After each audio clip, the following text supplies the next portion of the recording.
नमस्ते मेरे प्रिय छात्रों, मेरे मित्रों। आशा है कि आप सभी अपने अपने घरों में स्वस्थ होंगे। आज पुनः एक पाठ्यक्रम से संबंधित वीडियो के साथ मैं डॉक्टर एन लक्ष्मी अंडमान से आपके बीच उपस्थित हुई हूँ। पिछले 2 दिनों में यानी 2 दिन पहले मैंने एक वीडियो पोस्ट किया था। बिहारी के 3 दोहों की व्याख्या की गई थी। मैंने यह भी कहा था कि पांडिचेरी विश्वविद्यालय के अंतर्गत जितने भी महाविद्यालय हैं जहाँ पर स्नातक स्तर की पढ़ाई होती है, द्वितीय वर्ष के चतुर्थ सत्र के छात्रों के लिए काव्य सुषमा नामक पाठ्यक्रम को सम्मिलित किया गया है। तो काव्य सुषमा के अंतर्गत आज मैं बिहारी के दोहों को लेकर आपके बीच आई हूँ। बिहारी के कुल 5 दोहे आपके सिलेबस में हैं। 3 दोहों की व्याख्या पहले वीडियो में मैंने पोस्ट किया है। यदि आप मेरे वीडियो को पहली बार देख रहे हैं तो मेरे पुराने वीडियो को देखकर आप बिहारी के 3 दोहों को वहाँ से ले सकते हैं। आज मैं बिहारी के 2 दोहों के साथ आपके बीच आई हूँ। तो मुझे विश्वास है कि न केवल पांडिचेरी विश्वविद्यालय के छात्र बल्कि ये वीडियो उन सभी छात्रों के लिए लाभदायी सिद्ध होगा जो हिंदी के साथ, हिंदी साहित्य के साथ निरंतर जुड़े हुए हैं, अलग अलग परीक्षाओं के लिए तैयारी कर रहे हैं।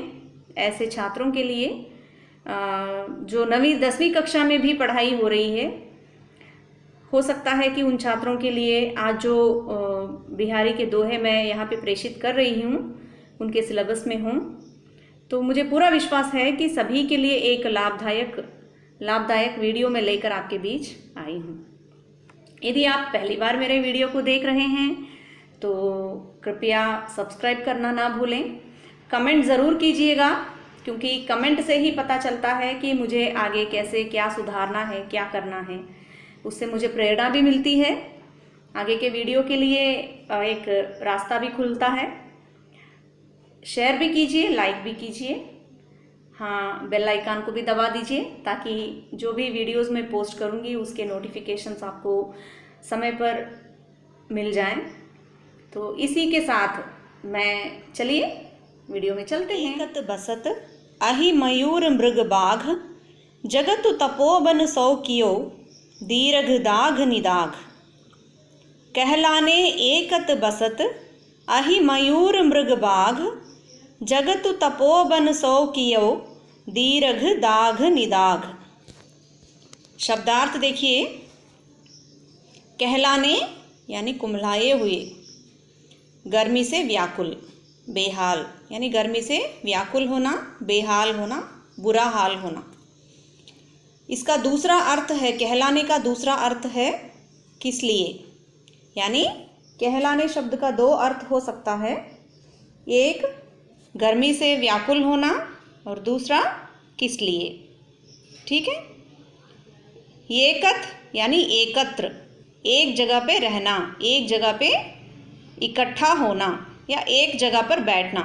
ठीक है। बसत यानी बसना, मतलब एक जगह पर बसना या रहना।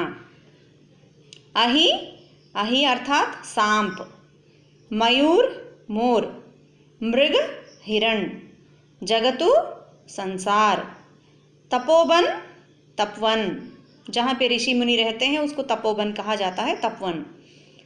सौ यानी जैसा, कियो यानी करना, दीर्घ दाघ यानी कठोर गर्मी, बहुत ज़्यादा गर्मी पड़ना, निदाघ ग्रीष्म, ग्रीष्म ऋतु में क्या होता है, बहुत ज़्यादा गर्मी होती है, लू चलता है।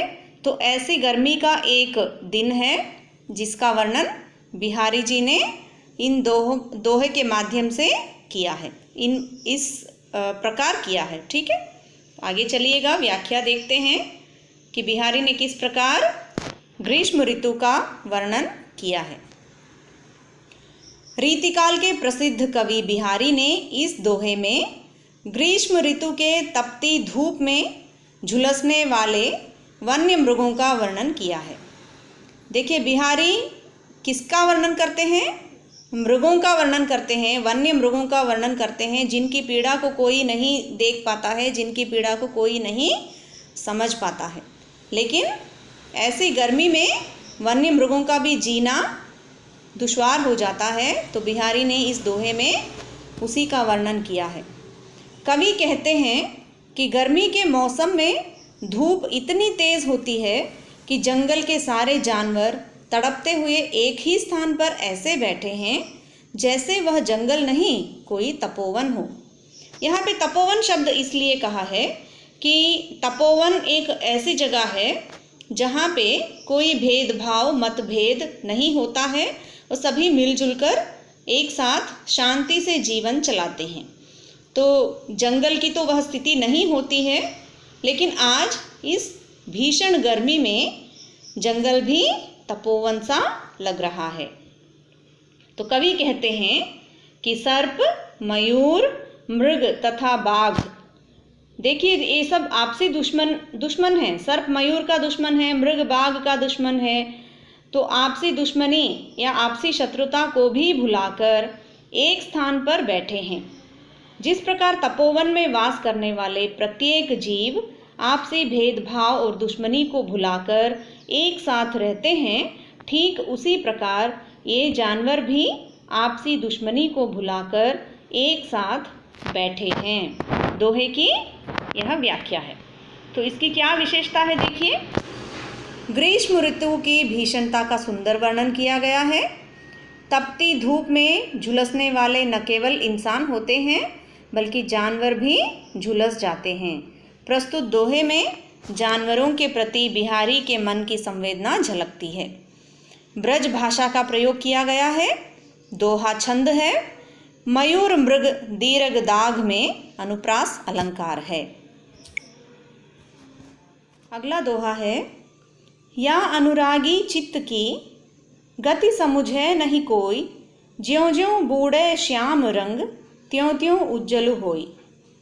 या अनुरागी चित्त की गति समुझे नहीं कोई, ज्यों ज्यों बूढ़े श्याम रंग त्यों त्यों उज्जलु होई। शब्दार्थ देखिएगा। या यानी इस, अनुरागी यानी प्रेमी, जिस पर प्रेम का रंग जो चढ़ता है, रंग जाने की इच्छा होती है, ठीक है। चित्त यानी मन, गति व्यवहार, समुझे समझ पाना, ज्यों ज्यों जैसे जैसे, बूढ़े डूबता है, त्यों त्यों उतना ही, गति चाल, कोई यानी कोई, श्याम रंग यानी काला रंग, कृष्ण का जो रंग होता है, उज्ज्वल निर्मल, स्वच्छ, होय अर्थात होता जाता है। तो व्याख्या देखिएगा। इस दोहे में बिहारी ने भक्ति की महिमा को प्रतिपादित किया है, ठीक है।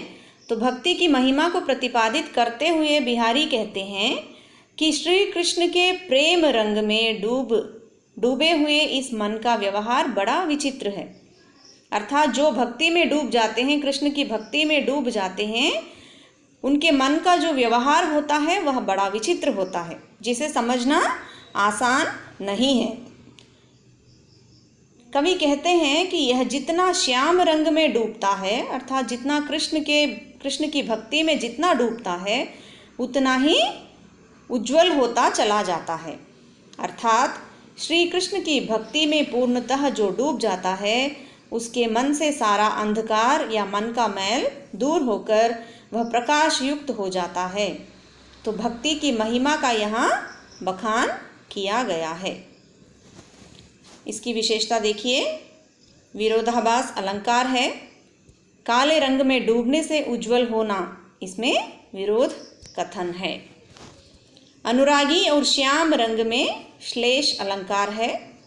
मन को प्रेम में डुबोना है तो सांसारिक वस्तुओं में नहीं बल्कि श्याम रंग में डूब जाने का संदेश है।